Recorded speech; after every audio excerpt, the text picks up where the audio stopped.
బట్టతల ఉండడమే అతని పాలిట శాపంగా మారింది. చివరికి ప్రాణాల మీదకు తెచ్చింది. ఈ విషాద ఘటన కర్ణాటకలోని చామరాజనగర తాలూకా ఊడిగాలలో జరిగింది. భార్య వేధింపులు తాళలేక పరమశివమూర్తి పరలోకానికి వెళ్ళిపోయాడు. తరచూ బట్టతల ఉందంటూ భార్య వేధించడంతో తీవ్ర మనోవేదనకు గురయ్యాడు ఆ భర్త. భార్య చేసిన పనికి జైలుకెళ్ళొచ్చాడు. ఎన్నో అవమానాలు ఎదుర్కొన్నాడు. చివరికి తను చాలించాడు. ఊడిగాల గ్రామంలో 32 ఏళ్ల పరమశివమూర్తికి మమతతో 2 ఏళ్ల క్రితం వివాహం జరిగింది. లారీ డ్రైవర్ అయిన పరమశివమూర్తి పెళ్లి సమయానికే కొంత బట్టతల ఉండేది. పెళ్లి తర్వాత మొత్తం జుట్టు ఊడిపోయింది. దీంతో భార్య మమత సూటిపోటి మాటలతో నరకం చూపించడం మొదలుపెట్టింది. నీకు జుట్టు లేదు, నీతో బయటికి రావాలంటే సిగ్గుగా ఉందంటూ ఎప్పుడు తిడుతూ ఉండేది. దీంతో ఇద్దరి మధ్య గొడవలు ముదిరిపోయాయి. అక్కడితో ఆ ఇల్లాలు ఆగలేదు. భర్త పైన గృహహింస, వరకట్నం వేధింపుల కేసు పెట్టి కటకటాల పాలు చేసింది. కొన్ని రోజులు జైల్లో గడిపిన భర్త పరమశివమూర్తి మొత్తానికి జైలు నుంచి విడుదలయ్యాడు. అయితే బయటకు వచ్చిన తర్వాత భర్తకు ఊహించని షాక్ తగిలింది.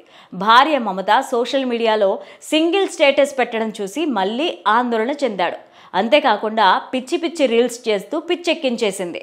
గతంలో మమత 3 సార్లు భర్తను వదిలిపెట్టి పుట్టింటికి వెళ్ళింది. అంతేకాకుండా రీల్స్లో కూడా భర్తను కించపరుస్తూ బట్టతల అంటూ వేధిస్తుండేది.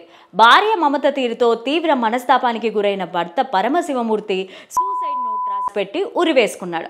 ఈ ఘటనపైన చామరాజనగర గ్రామీణ పోలీసులు కేసు నమోదు చేసి దర్యాప్తు చేస్తున్నారు.